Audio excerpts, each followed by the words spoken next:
if you haven't heard the news already, Triple H is rearranging a lot of pay-per-views and cutting out a lot of like some of the pay-per-views that or the gimmick pay-per-views that we hate or we just didn't like over the years.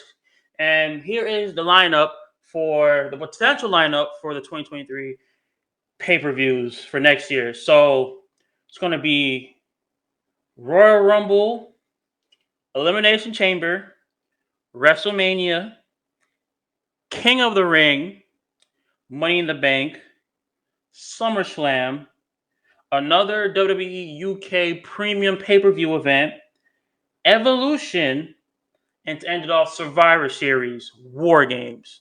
So like what they did already, if you haven't heard, they have cut day one pay-per-view completely. They have scrapped it, they're done with it, they want nothing to do with it. And I'm glad that they're done with day one because like honestly, day one, when Vince McMahon was was the CEO, he put day one because TLC was not a thing no more. TLC, the last TLC match was in 2020 in the Thunderdome. After that, there's no more TLC. They scrapped TLC, and that's why they made day one.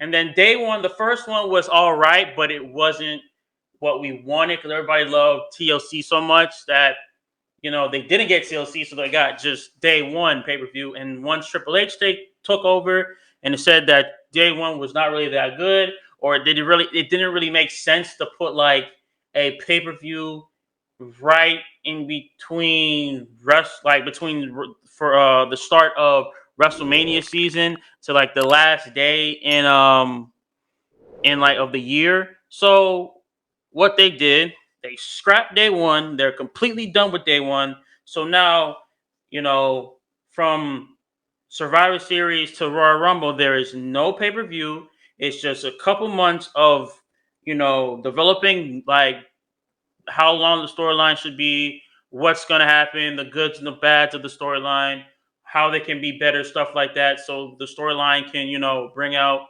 more feeling, more empathy, so people be more invested into their story or this person's or this rivalry storyline, which is good because day one was not really that good in my opinion. The first when they did day one, I'm like, okay, it's probably a new pay per view that WWE's testing out and see what happened. And day one didn't really do that good because the day one pay per view, there was a lot of stuff that happened that went terribly wrong with the pay per view.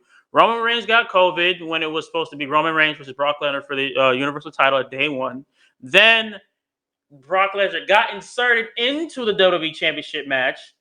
And then when he got inserted in the WWE Championship match, he won the WWE Championship when it's supposed to be Big E to retain his WWE title against Brock Lesnar, Bobby Lashley, Kevin Owens, and Seth Rollins. That happened. That was terrible. And I think just the rest of the pay-per-view in general was not that good at all. So that was terrible. So I'm glad they scrapped that.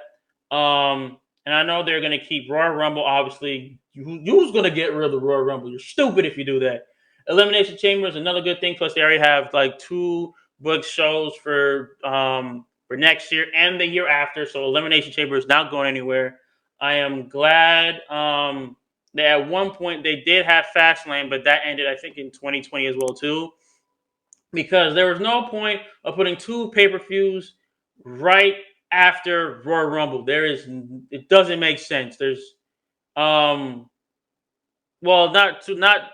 just 2 pay-per-views, not Elimination Chamber. Elimination Chamber makes sense, but there's no point of putting like a pay-per-view right after Elimination Chamber because Elimination Chamber is literally sets up to say if you're going to even make it to WrestleMania as champion still, or you're going to be replaced right before WrestleMania, which is understandable.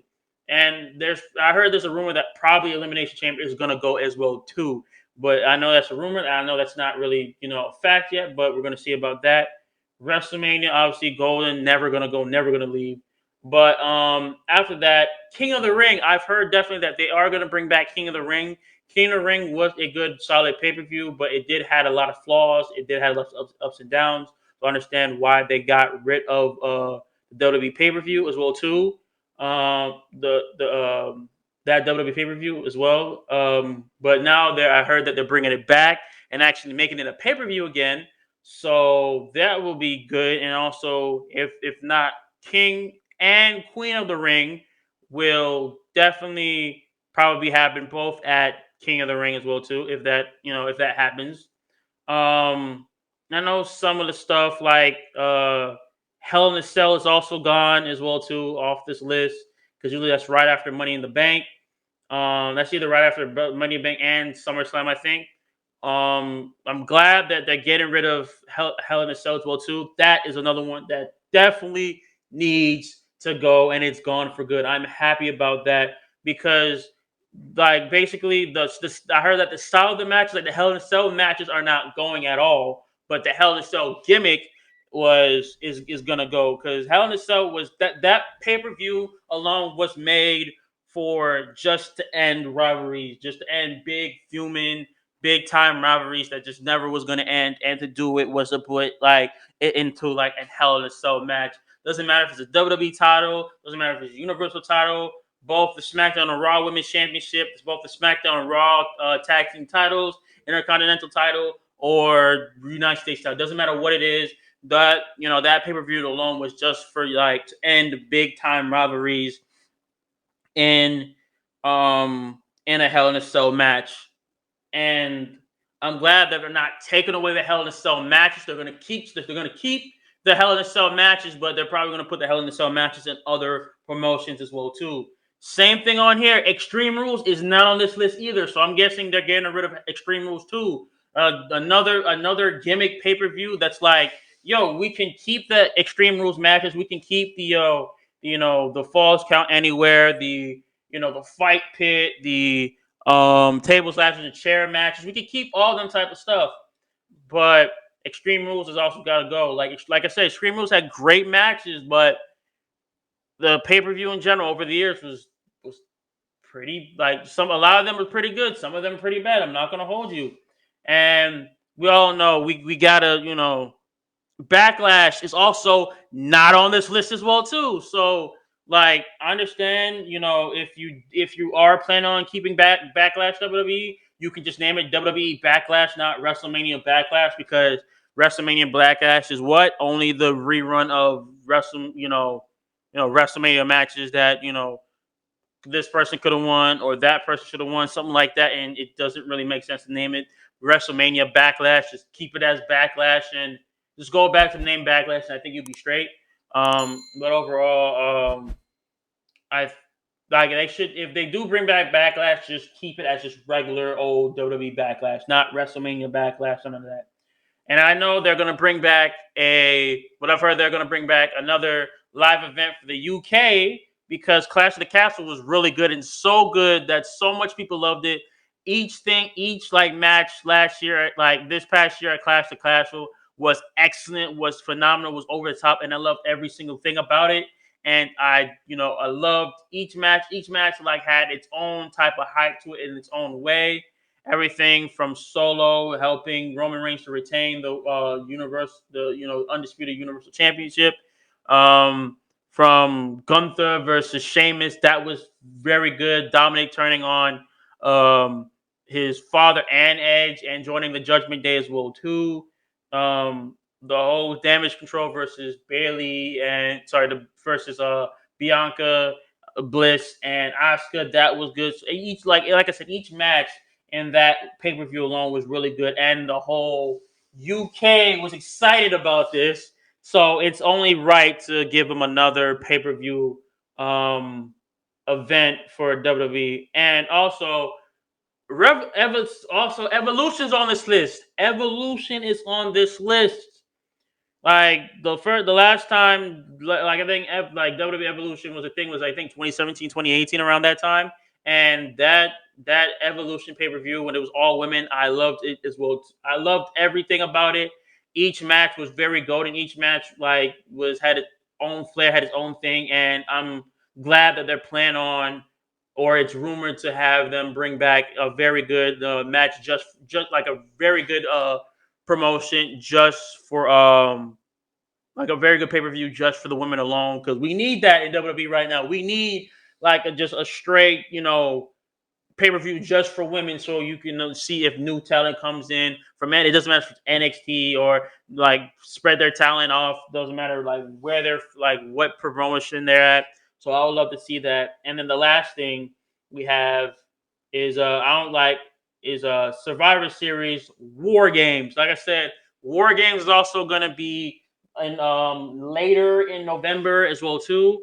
November 26th. So they're gonna be setting up for the War Games is that this year, and War Games, depending on how good War Games Survivor Series War Games does this year, it will set up themselves for War Games next year.